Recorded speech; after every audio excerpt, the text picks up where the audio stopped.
What's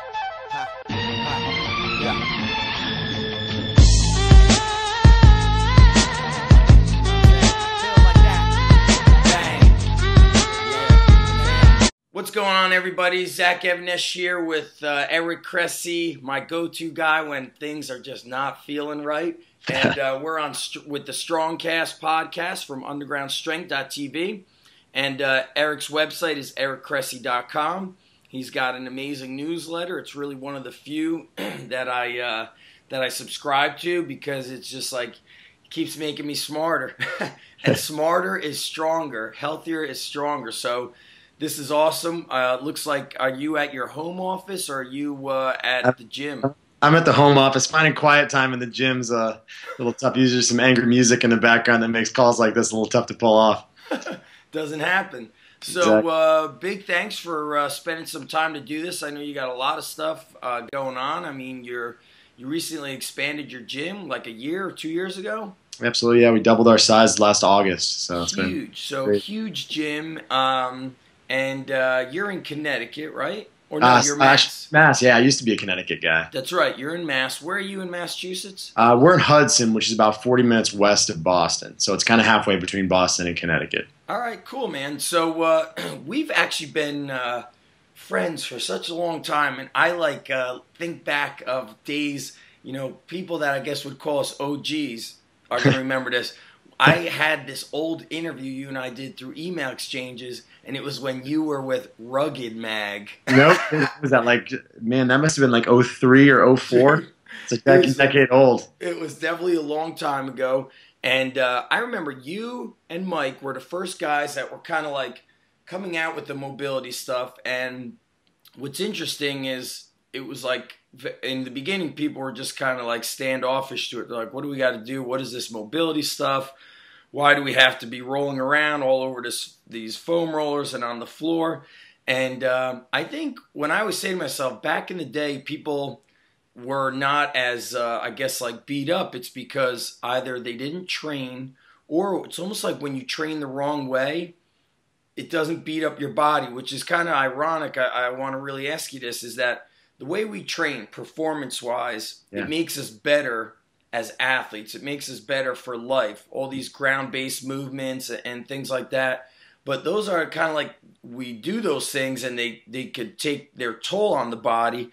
And when Magnificent Mobility came out, I remember I reviewed the DVD, and this was definitely, I mean, I probably didn't even own a gym yet. It may have been about 8 years ago. And I remember doing like the mobility drills in the living room, and it was just amazing because I never did any of that stuff. For me, a warm-up was do some calisthenics, do some band face pulls, and then just like get into it. And the the whole thing about like physical preparation, mobility, really taking care of the whole athlete, the game has changed. You've definitely been one of the people at the forefront, and you still are. So talk to us about why you took to mobility. I mean, most people, they don't get intrigued by that stuff as much. They're kind of more intrigued by how much can I squat, deadlift, and heavy lifting. What kind of put you on the path to saying how to stay healthy? Absolutely, yeah. I think some might say I was unfortunate or fortunate to have quite a few issues myself with my shoulder when I was younger, and it was something that for me was, I realized how much I hated life when I couldn't train the way I wanted to train.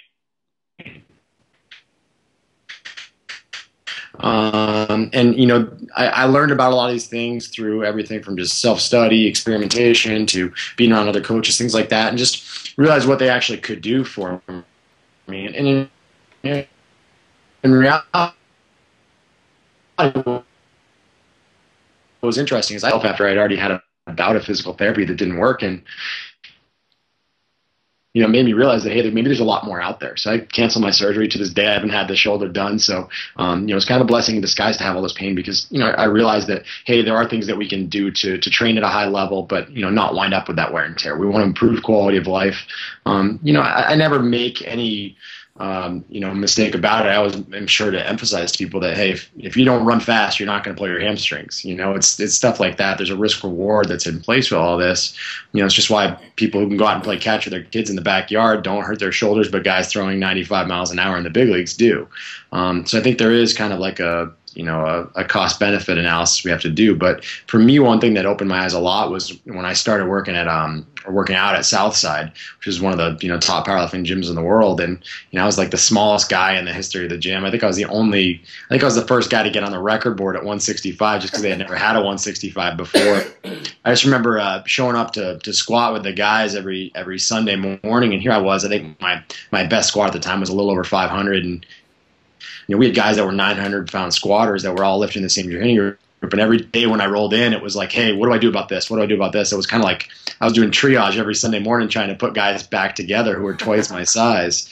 And it was pretty eye-opening. And obviously made a whole lot of friends out of it and benefit a lot from the expertise they shared with me too. So I think it just led to us realizing that, hey, no matter how big, strong, athletic, high performance you are, there's always, the little things you can do that might not be sexy, but they can help you indirectly get to where you want to be.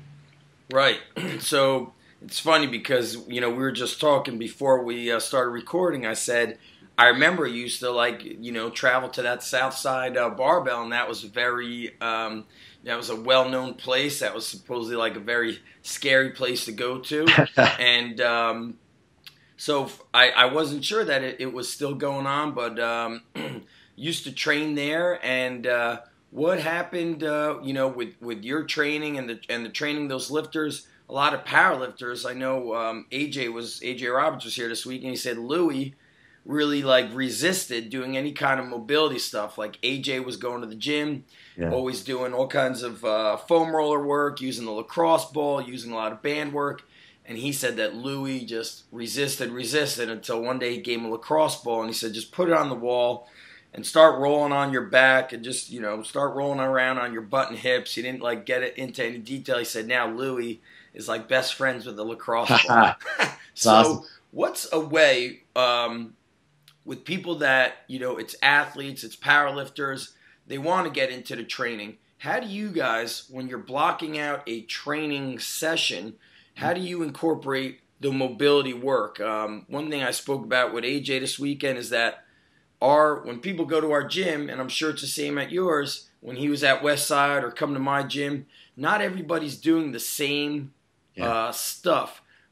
How do you get people to, how does a workout essentially, if we're looking at a guideline, when somebody goes to your gym, do they start with mobility? Do they go on a foam roller? Or how do you prefer to organize a training session? Absolutely. I'd say the majority of our corrective stuff takes place in our warm-up. So when people roll in, they're going to hop on a foam roller, use lacrosse ball, all that stuff, and then go through their mobility stuff. We kind of have two different approaches to that. On one hand, we'll have a general warm-up that'll go on the board that may be something for, people who don't have, glaring issues, stuff like that. It's something that rotates on a weekly basis so they get a wide variety of exposures to different movements. We also have stuff, particularly stuff I'll use with our pro guys, is if someone's really jacked up, they've had a long season, whatever, and there's specific things they need to work on, we'll give them an individualized warm-up that they'll use that entire month, and then we'll rotate every 4 weeks. So regardless, our guys are going through, stuff at the beginning of a session before they ever get to their strength work. Depending on what they need, they may also work in some of that corrective stuff as kind of like filler work between sets. Yep. A lot of our guys will either static stretch or foam roll again at the end of a session. I think we've always been taught hey, we've got to make sure we get our training session in under 60 minutes and all this, and people try to rush through it, and it's with our gym, it's kind of sliding starts. You get there when you get there, you leave when you leave. Really? And as a result, we schedule, don't get me wrong, but it's not hey the guys, kind of just come when you want, and whatever happens, happens. Yeah, pop in. But I think the big thing is making guys realize that, hey, that the foam rolling, the warm up at the beginning, and then the stuff that you might do on the end, whether it's just stretching or foam rolling again while you're sipping your shake or something like that, that's not contributing to that hour. Most of your quality work should take place in the middle, but you can always add other stuff on the beginning or the end that help you to move a little bit better.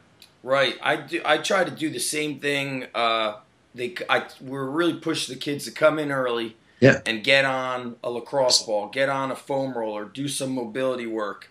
But through the years, I've found that people move worse and worse. And you know, my theory, and I really want to get your feedback on this, is it's a couple things. One, it's they sit all day with bad posture, Yeah. not all day, but a big chunk of their days. Whether it's an athlete at school or Yeah. somebody who works from a desk, they're sitting all day, so they got bad posture. Number two, it's just that more and more, like, we can't get away from the early specialization, no matter how many articles are out there. It's crazy. I feel like it's more known out there, and more very well respected people put that information out there, such as yourself. You have a great article that you've reshared. I think you wrote it several years ago. It's on your blog, and it's about the early specialization stuff. There's been doctors that are saying, you know, listen, back in the day, I did like 1/10 of these Tommy John surgeries. Mm-hmm. What are we, you know, what kind of slope are we going down with just the way kids are peaking too early, not just physically, but also mentally, psychologically, emotionally? Yeah. How are we going to stop this? It's a really bad trend, and it doesn't show any signs of getting better, simply because too many people have their hands in the pot. There are too many people that are profiting from year-round soccer programs and year-round baseball programs and things like that. There are people whose livelihoods depend on it, and that's where it becomes so awkward. Is that, you know, on one hand, these people have expertise to share, and they may be great coaches and things like that, but you can't out-train your normal physiology. You know, kids can only handle so much. And you know, I think you're right about a lot of the stuff. You know, the things that are interesting is I think we've also run into, in the strength and conditioning side of things, a population that's, you know, we may have a lot of personal trainers, things like that, who deal with people who sit at desks all day. And kids are actually quite a bit different. So if you take an old man desk jockey who doesn't really have an athletic background, you put him in a desk, have him look at his computer all day, he's most likely going to wind up sitting in flexion. What's interesting about kids is they spend, you know, 4 to 5 hours a day out on the fields, you know, standing in extension. They'll also sit in extension. So it's why you see disc herniations, disc bulges in these kind of desk jockey people, and then you see stress fractures, you see femoral acetabulum impingement, so, you know, bony overgrowth on the hips, you see sports hernias in this young athlete population. And the problem is, we have an extension population in young athletes, and they're often being treated like a flexion population. And what's tricky about that, you take someone who's in flexion, you put them in extension, they feel better. You take somebody who's in extension, you put them in more extension, and you make them even worse. You know, you exacerbate their symptoms, you take away their fundamental movement qualities. And so I think a big part of it is understanding, hey, how do we assess each individual kid to see how they move, you know, who's loose jointed, who's tighter, and try to kind of attack things that way. And I think what we found is, you think about it this way, like if you're a guy who makes a ton of money and has 15 different businesses, right, you need a better accountant that you would just get at the place down the road that does tax returns the day before your deadline, right? So if you're a kid who wants to specialize and perform at a high level and do all this stuff year round, you probably need a much more specialized training program. You need something that's catered to your unique needs. And I think, honestly, that's where we've kind of accidentally found our niche in the baseball world, is we've realized, hey, these kids, it's not getting any better. Certainly we're working hard to counsel them and all that. And, you know, once guys have been with us for a while, it does get better. But I think at the end of the day, we can at least teach them to be advocates for themselves, teach them to be informed consumers, to know, hey, this is right, this isn't right, this feeling isn't appropriate after I go out and throw 100 pitches. So I think we've been able to counsel guys on, hey, if you're going to try to do this, you need to at least make sure you do it the right way, and, you know, get the ball out of your hand for 3 months a year or something like that. Yeah, that's what's getting the ball out of your hand 3 months a year. I've noticed that these like sport clubs and sport leagues, to me, they kind of are. I feel like they're taking on the way CrossFit looks. Yeah. They're everywhere. So you work with a lot of baseball players. We have a good amount of baseball players. They play. They go to either like hitting or throwing lessons essentially year round. Yeah. So it's like they've got fall ball, then that leads them right up to the season. They go through the winter. Then even in season, they have, which is like March or, it's March going on through June. Then as soon as school is done, there's like Legion Ball and leagues, and they just play. They're trying to play on 2 teams at once, stuff like that. Oh, yeah, it's like multiple teams at once. And I see that, like, I see the same thing with wrestlers, the same thing with basketball. Like, the kids in basketball leagues get 3 weeks off. Yeah. And it's really, I don't know, like how, coaches ask me this a lot because we get a lot of coaches asking questions. They're going to have questions for you. It's very hard. I really want to ask you on like how you communicate with parents about this. For example, a year or two ago, we had a young basketball player training with us. He may have been a seventh grader, but since second grade, he was playing year-round basketball. Essentially, I think there was the last 3 weeks in August, there was no basketball. So I'm assuming he's jumping, I don't know how many, but the fact that you're sprinting and jumping probably several hundred times in a training practice, no good. And while jumping rope, he felt something snap, and he fractured like one of the bones in his foot. And I tried to explain to Dad that it's like saying that my car broke down in Boston, but really it's all the stuff. If I lived in California and I drove across the country, it's all the stuff I did leading up to getting to Boston. Yep. And I tried to explain to the dad that, when the body breaks down, it's the body says either, listen, slow down, and if you don't slow down, I'm going to make you stop by getting injured. But it's I feel like we just can't. We have a real tough, I don't want to say can't, it's a very tough communicating to coaches and parents. I'd love to hear how you connect and communicate with parents, with coaches, and coaches of all levels, because I'm sure people think that you just train high-level baseball players, but I know that you work with such a wide range of them. So give coaches out there some tips on when you see somebody that's beat up, or how do you communicate with coaches to say, hey, can I help you balance this program? Give us some tips. Absolutely. I think one of the first things I talk a lot about, even when we're just like talking business with people, is I say, listen, people need different ways to perceive your expertise. Think about, all right, so if somebody wants to come in and train you at your gym, Zach, what are they going to do? They're going to talk to your current clients. They're going to ask them, hey, what do you think? They're going to go check you out online. Maybe they're going to read, what you posted on your website, maybe even reviews on Yelp for some gyms, things like that. Maybe they want to stop by your gym. They want to observe a session. Maybe they want to see how things actually flow. Maybe they're going to come in and they're going to ask you as many questions as they can. Everyone has a different way of needing to learn how it is you're effective at what it is you do. So, in our realm, we talk about the exact same thing. One of the things that's interesting about Cressey Performance is we have like a 99% lead conversion rate, where if people walk into our facility, literally everybody signs up. And I think that's part of being in a niche. You don't come in, check us out, and then never come back. So our kind of efforts are always geared towards more lead generation, getting the word out. And I think there's a reason for that. If you walk into our facility, the first thing you see when you're there is you see 15 big league jerseys on the wall. You see autographed stuff from guys who played Team USA and said thanks for everything you've done. And you look in the office, it's decked out with New Balance gear, which speaks to our relationship with a really well-known entity in the baseball world. You walk out on the gym, there's inspirational quotes, there's great energy, there's music playing, there's guys that have moved there from across the country to train. You look on the wall, there are articles about us. You look online, you can read blogs that we've written. You can go on our website page and see stuff that we've done with our pro guys. So we have like this wide-reaching way of showing people, hey, we actually know what we're doing. It's one thing just to explain it, to take people through an evaluation and stuff like that, but I think it's another thing altogether to give them a proven track record of success. So that's very important to us, and I think it helps us to deliver our message through a better medium.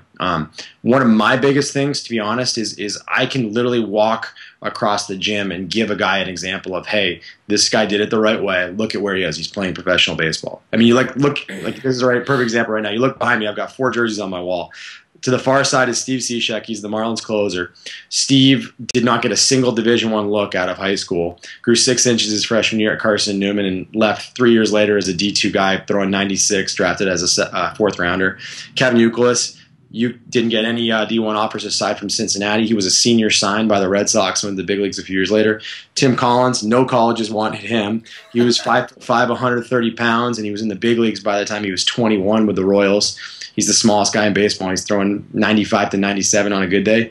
And then Kurt Schilling, what a lot of people don't know, Schilling actually went to community college as a third baseman and broke his arm and became a pitcher over the course of that year and was a second rounder the next year. There are late bloomers everywhere, absolutely all over the place. Corey Gearens, another one of our guy. Corey was a converted shortstop. Guys do well even if they don't truly specialize early.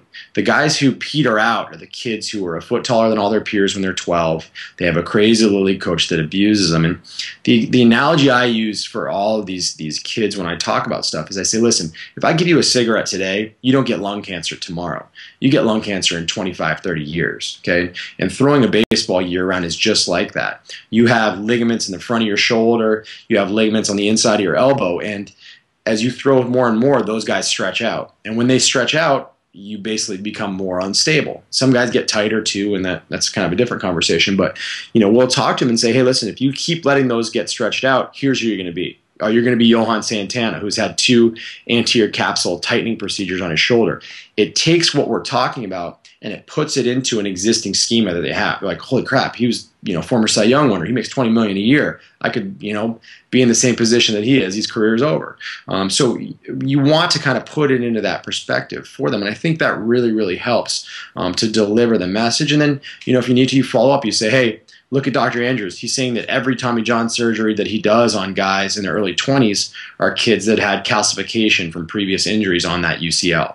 Even though you're not perceiving it, you may be doing a lot of damage right now. And there's research study after research study showing this across disciplines, looking at patellar tendons in basketball players, looking at the incidence of stress fractures that we don't even know about in our track and field, our hockey, our baseball athletes. It's astounding what you would see if you imaged all their lower backs right now. Huh. I love the stories of how these guys were not, they're community college guys, D3, then D2, can't get a look from D1. What do you feel are some of like the critical things that help you take these guys that are they haven't hit their potential? What do you feel is like some of the more powerful things that you do through your training that plays a large role or plays whatever kind of piece in the puzzle to help them reach that kind of potential, the majors, whereas I don't know what percent of baseball players make it in the majors. Is it even 1% or is it less? It's kind of changed. The number they've always thrown out there was between 3 and 5% of the guys ever drafted make it. Right. That number probably goes up a little bit because they got rid of the last 10 rounds of the draft and went from 50 to 40. So I'm sure their number is probably closer to 7 or 8%. But yeah, you stand a very high chance, statistically speaking, of failing. Goal. Don't get me wrong. There are guys that play 10 years of minor league baseball and are making $100,000 a year and making a good living. And they're not sitting at a cubicle, so it's fine by them. But they'd much rather be in the big leagues making league minimum, which is just under $500,000. So I think there are a couple things. There's a running joke, or I guess kind of a saying. I actually heard it from a scout for the first time this summer when I was out at the area code games in California, and he told me being successful in the minor leagues is all about the neck down. Making it to the big leagues is about the neck up. So, meaning you got to have a good head on your shoulders. The thing about baseball that's different is you're not just successful because of athleticism. You're successful because of continuity. If you can stay injury free, statistically speaking, if you have a surgery, it cuts your chances of making it to the big leagues in half during minor league baseball. I think the other thing is there are guys that are successful because of traits.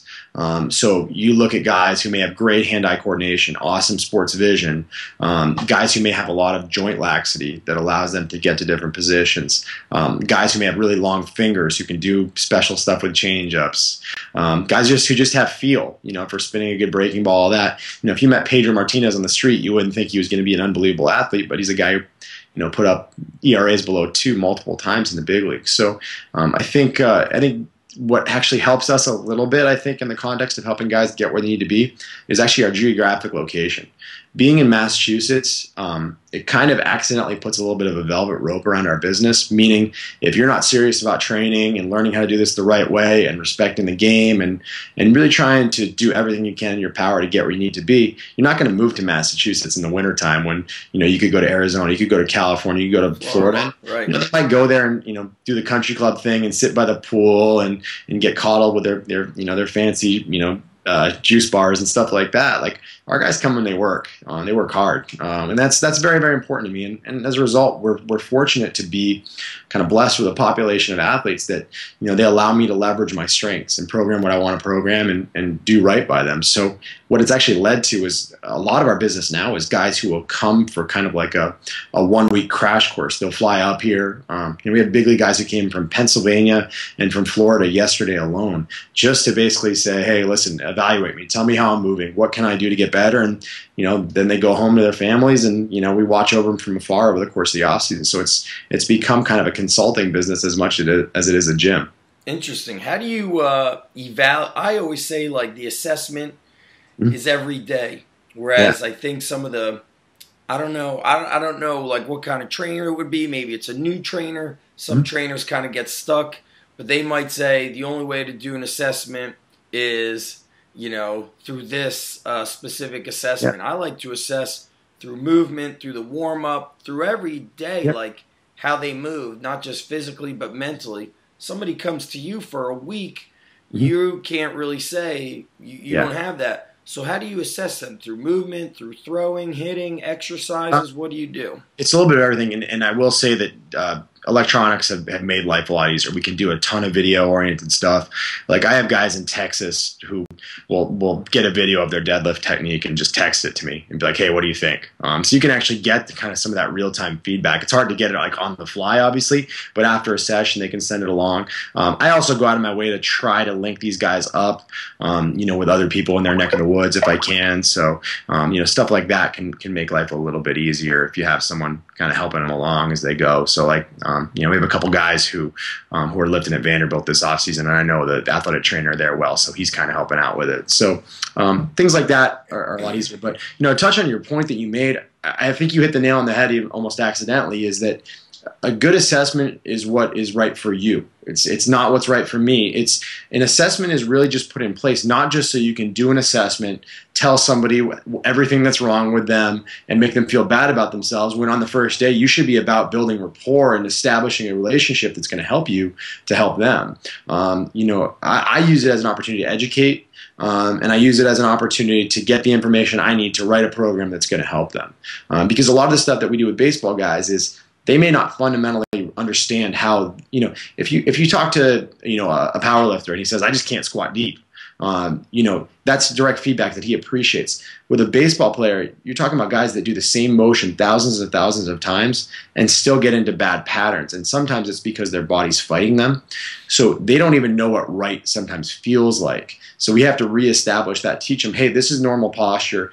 This is where your shoulder blade should sit on your rib cage. We need to get to this position. Here are the cues that you need to be consciously aware of. And, those are things that in that population, like, we may need to assess them with their shirts off, which isn't always obviously feasible for everybody. So you have to really take your assessment and you have to cater it to, or I guess conform it to whatever your environment is to make you successful.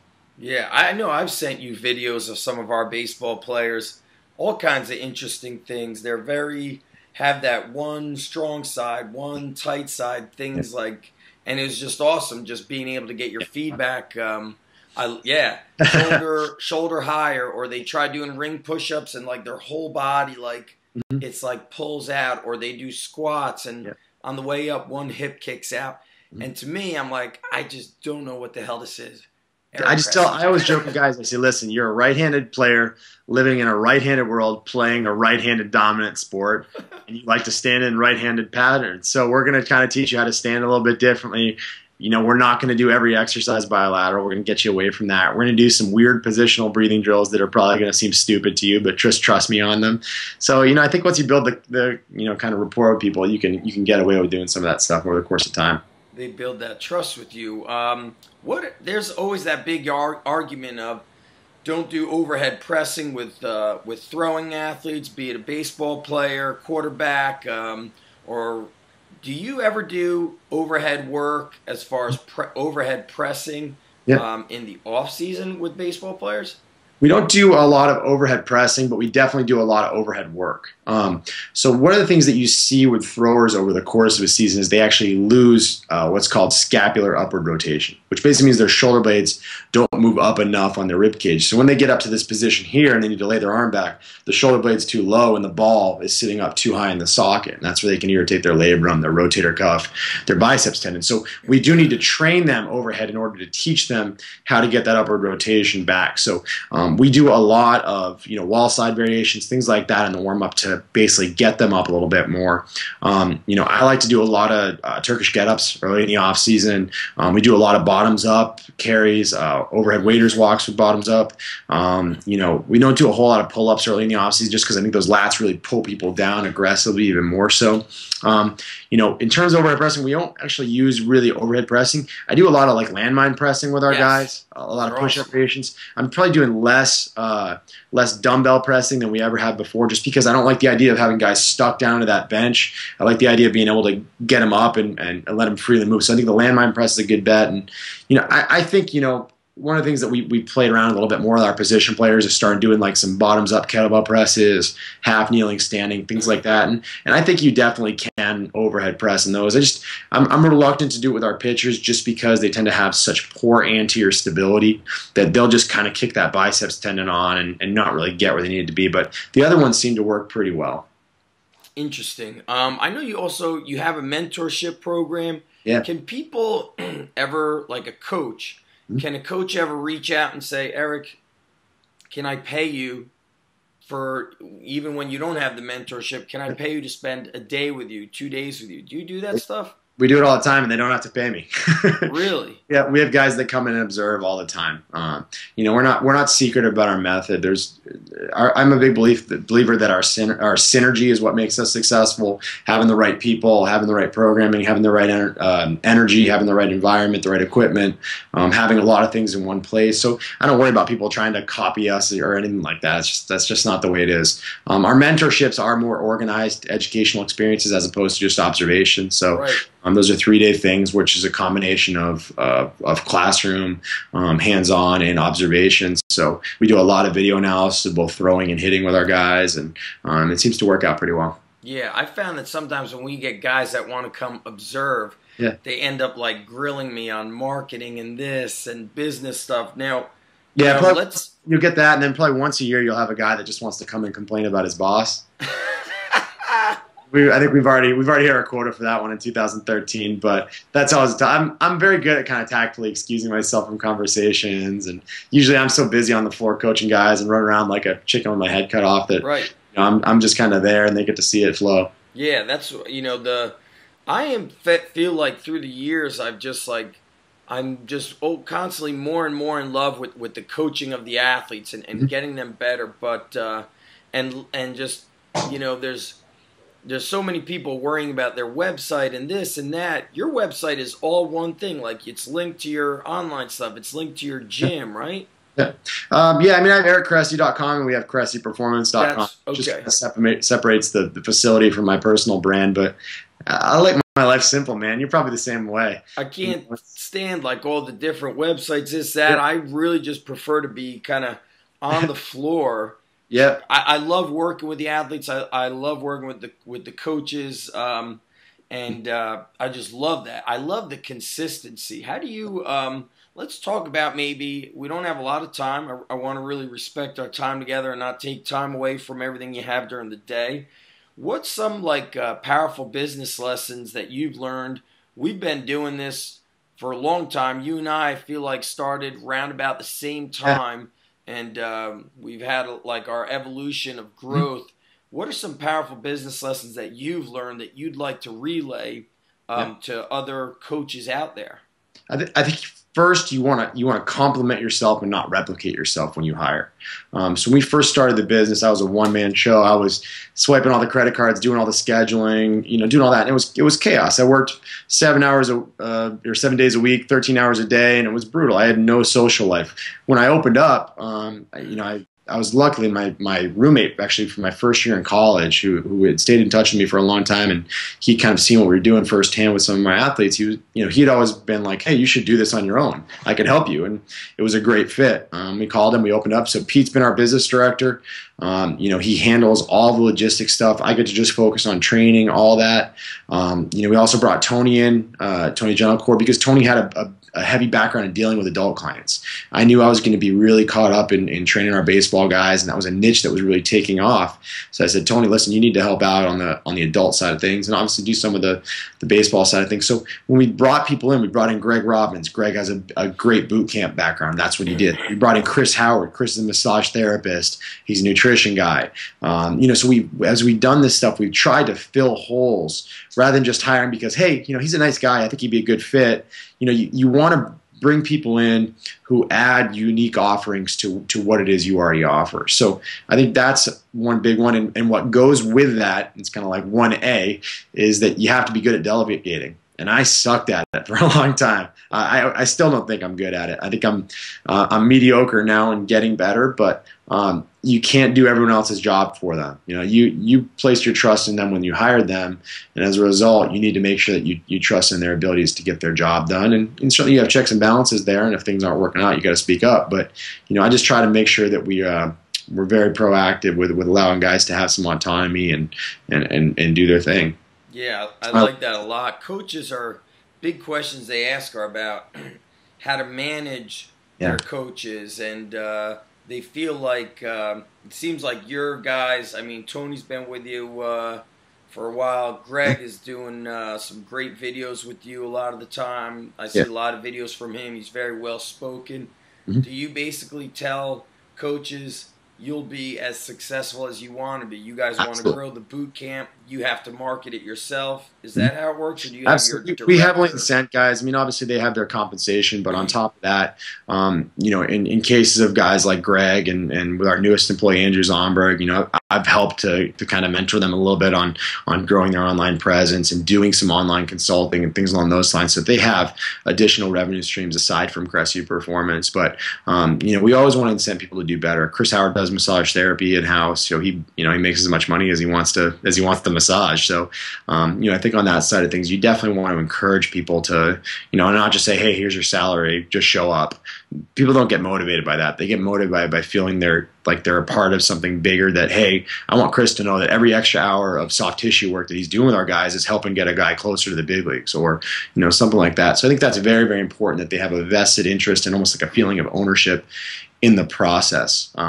But to touch on something else we said is, I'm sure you've read it too, Michael Gerber, the E-Myth. Yeah. He talked about the technician, the entrepreneur, and the manager. You got to be honest about where your skill set is. I'm kind of been fortunate in the sense that I'm ADD enough that I have technician, obviously, as a coach, and entrepreneurship and manager in me. I'm a good technician. I'm a good entrepreneur. I'm not always a great manager. So that's where Pete really steps in great. And Tony is 100% technician, and we're fine with that. We knew that's what his role was. He'd be the first one to tell you that he's not an entrepreneurial guy, and he's not a guy who's going to seek out confrontation and be a manager when he has to be the bad guy. But the important thing is we have a business structure that basically sets us up for success. So you need to understand where your role is on that. And if you're only a technician and you want to start a gym, you might need to make a phone call and find somebody who can handle the other stuff if you're not going to be good at it. Yeah, interesting. What we'll close out with like one or two questions. Are there any obstacles that you've kind of had to overcome since being a business owner? You're married, you've got this thriving gym, you have a thriving online business. Any obstacles that you really had to overcome that taught you a real strong lesson about life and just things in general? Absolutely. I think first thing, an obstacle / mistake, I wouldn't have put my name on the gym if I had to do all over again, just because there is a perception that if you're coming to Cressey Performance, you're going to work automatically with Eric Cressey, all the time, on your first day, your middle day, your last day, everything. So we have great coaches. We have an awesome staff, and they're a support staff for me that I couldn't do my job if it wasn't for them. So that's one thing that I think would have made our life easier, is if we had separated ourselves from it, or separated myself from it just a tiny bit, just in the naming context. I think it is incredibly difficult. I know you have kids. I don't have kids yet, and I can only imagine how tough it's going to be when that day does come. I'm fortunate to to have a very patient wife, but I'm the first one to tell our athletes that if you want to add something to your program, you've got to take something away. And I know that the way that my life is structured, that, when I'm going to start pushing things, in there like kids and things along those lines, it's going to get a lot tougher, and I need to do a better job of being a good husband. I was just joking with my wife about that after this book came out, that we're gonna actually go back to being married instead of just roommates after this week is over. Dude, I don't know how these ladies put up with us. The truth. It's amazing. So very cool. Let me see what is there any, like, you do a lot of these interviews, you speak a lot. We've spoken together at a couple events. Yeah. Are there any, like, things you wish, like, somebody's asked you about that you're like, man, I wish people would just ask me about this question, or I wish they knew this one thing about me so I could, this is a very important thing, That's a good question. No, I mean, I think you touched on something that is in your last question. You talked about what are the obstacles, and I think you're 100% right. You got to have a supportive spouse. My wife doesn't get nearly enough credit and what she deserves. So she definitely supports me 100%. I'm very, very fortunate. So that might be the best I've got. I'll think about that one. Cool. We'll definitely do a follow-up. Are there any good books you're reading right now, or that you feel like, man, I'm not taking this book off my bookshelf? Nah, Training or business or life, anything. Yeah, absolutely. So actually, I just finished up Kelly Starrett's book a couple weeks ago. I was kind of late to the party on picking up that. I really loved a lot of his lower extremity stuff. I thought he explained it in a good light. One of the things that was funny is actually like 4 or 5 of my minor league guys came back from the season like, hey, what do you got on Supple Leopard? And they're like, we already read it. We loved it. What do you think? And, what was good is it got them excited. Even if they're not CrossFit guys and they weren't, overhauling their programs, they're still, deferring to us for our expertise. It reinforced some of the stuff we talked about. Like, hey, here's what neutral core positioning is if you're a guy who's stuck in extension. Here's why you have that butt wink at the bottom of a squat. I thought that was really, really good. I also liked Decisive. I read that.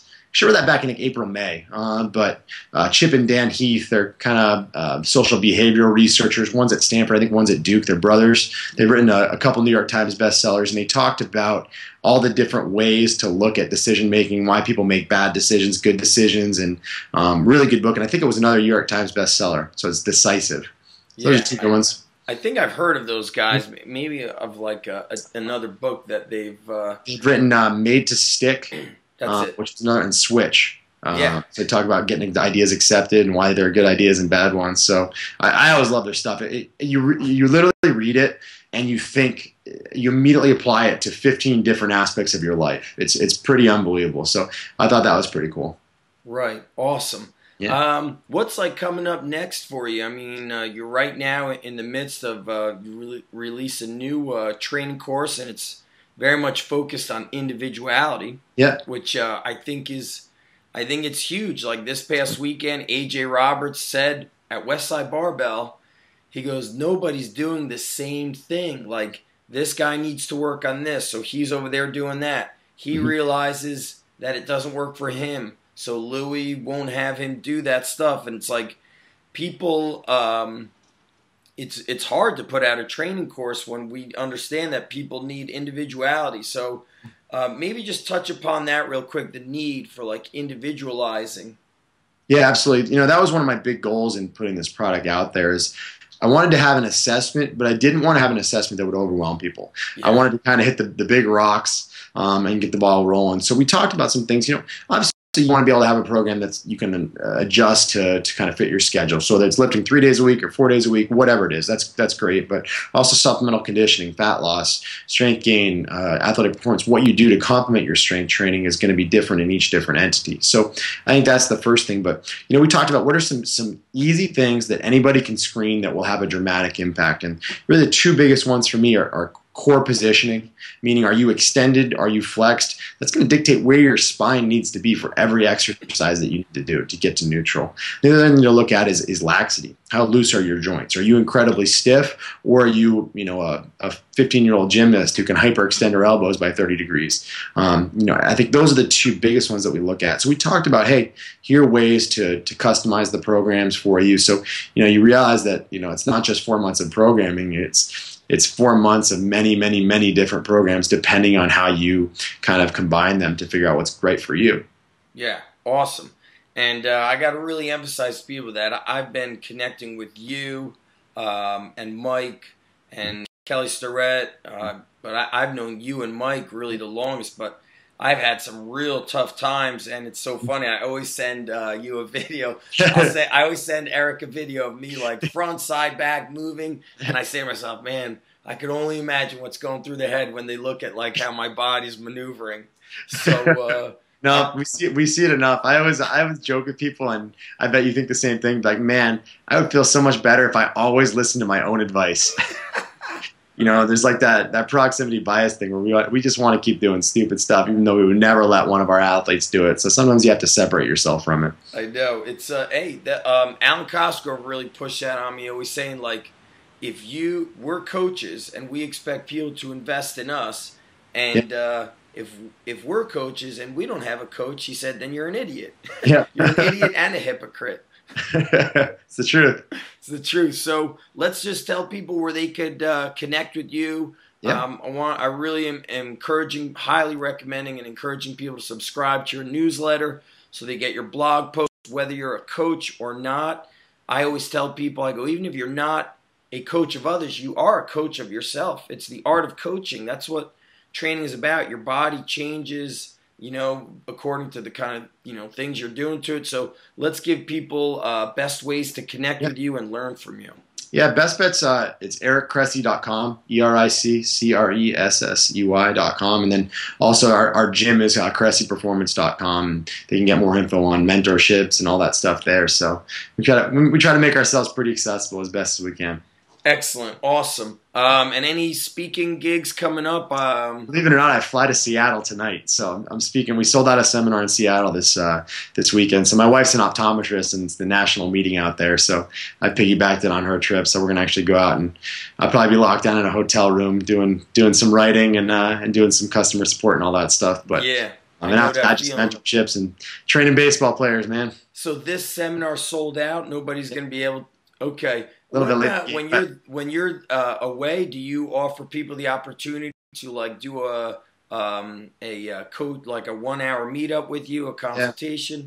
That actually winds up happening quite a bit. So we always try to cram as much as we can. I'm going to swim our big league guys while we're out there and stuff too. But I have a tab on my website too that's my schedule that kind of speaks to here's where I'll be and when I'll be there, and it works out pretty well. All right, so I'll make sure that I share that out. And where are you guys going to be, at a gym or? Yeah, we're actually doing it at Luca's place, Luca Hocevar. So he's right now in Renton. So he filled the place up for us. So it should be a good time. Excellent. All right, tell him I said hello. And this was awesome, Eric. This is going to be on the blog. We're going to get it on iTunes. It'll be on YouTube.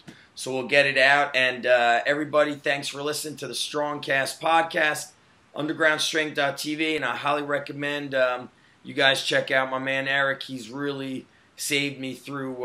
It's crazy how pain will motivate you to get things fixed. But Eric has been my go-to guy for probably, it's got to be a decade by now, around about a decade.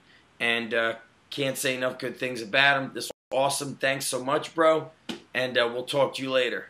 Thanks, bub. Thanks, Eric. Bye.